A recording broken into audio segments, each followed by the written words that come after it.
une petite histoire de grenouille pour vous. Pauvre Verdurette, un livre écrit par Claude Boujon.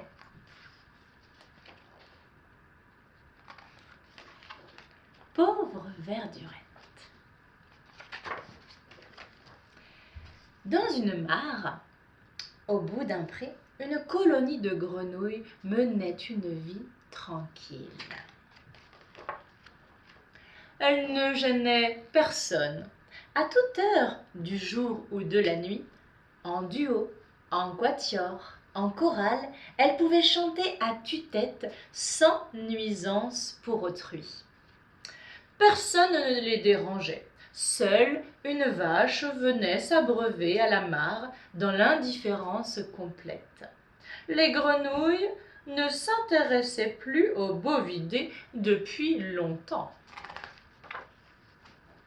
Elles connaissaient toutes l'histoire racontée cette fois, 100 fois, de cette arrière-grand-mère qui voulut se faire plus grosse que le bœuf, et cette histoire finit mal. Elle formait une grande famille unie. Il y avait Georgette, il y avait Pierrette, il y avait Cousette, il y avait Bébête, il y avait Rosette, Claudinette et bien d'autres nénettes. Et puis, il y avait Verdurette. Depuis peu, Verdurette faisait bande à part. Elle avait prêté l'oreille à des bruits, des rumeurs, qui couraient sur les bords de la mare. On racontait qu'une de leurs cousines, dans un marais du Nord, s'était transformée en princesse grâce à un baiser donné par un prince charmant.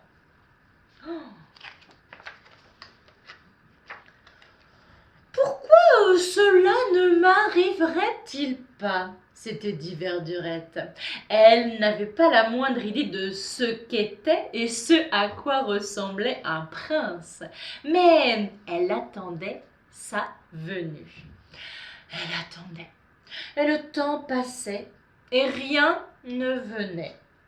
Verdurette décida alors de partir à la recherche du prince charmant. Elle quitta la mare, certaine d'aller au-devant du bonheur. Sa première rencontre fut un lapin. Quoi, lui dit-elle en le regardant dans le blanc des yeux.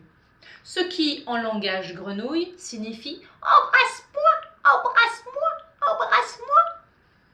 Le pauvre lapin, qui ne comprenait rien et ne parlait pas le langage des grenouilles, s'abstint évidemment du moindre petit câlin. Rien à voir avec un prince charmant, se dit Verdurette, reprenant son chemin. Sa deuxième rencontre fut une cabine téléphonique. Il n'y en a plus beaucoup en ce moment. Donne-moi un baiser, lui dit Verdurette, vous savez, dans son langage de grenouille. Ouah, ouah, ouah, ouah. Bien entendu, sa demande resta sans réplique. Bon, ce n'est pas un prince, se dit Verdurette, en se remettant en route. Sa troisième rencontre fut un vieil arrosoir. Naturellement, l'ustensile ne répondit pas à son espoir. Elle alla voir plus loin. Et plus loin, elle fit sa demande à un marteau-piqueur, laissé là pour une pause. Nous savons qu'un tel outil n'est pas du tout un prince charmant. Elle le comprit aussi et elle alla aussitôt voir ailleurs.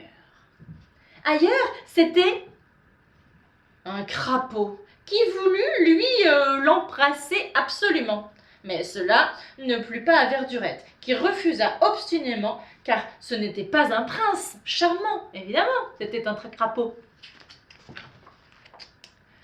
Sa sixième rencontre fut un tracteur. Il était grand, il était beau, il sentait bon le moteur chaud. Mais il resta sourd comme un pot à ses avances. Une telle indifférence montrait bien que ce superbe engin n'était pas ce qu'elle cherchait.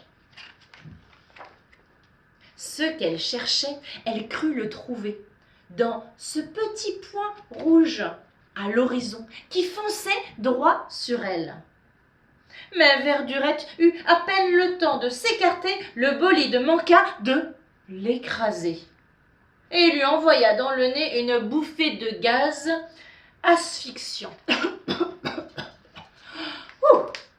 Verdurette éternua, s'étrangla. Mais c'est un monstre, un dragon cracheur de feu, un donneur de baisers fatal, s'écria-t-elle, attelante, en essayant de reprendre ses esprits. Très dépitée, elle se réfugia derrière une touffe d'herbe haute. Après toutes ces déceptions, elle commençait à regretter sa mare tranquille au bout du pré, vous vous souvenez? Mais tout à coup, elle s'agita.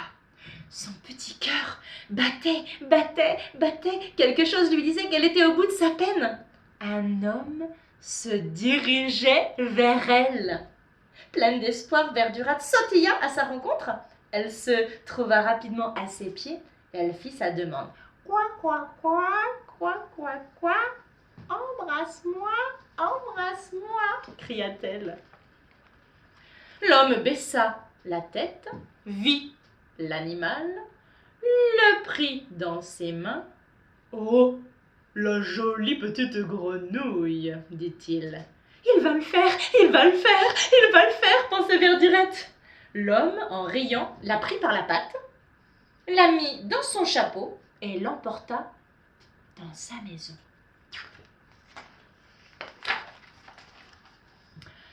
Il la plaça dans un bocal avec une petite échelle. Pauvre Verdurette, elle était condamnée à annoncer la pluie et le beau temps en grimpant à l'échelle. Heureusement, l'histoire ne s'arrête pas là.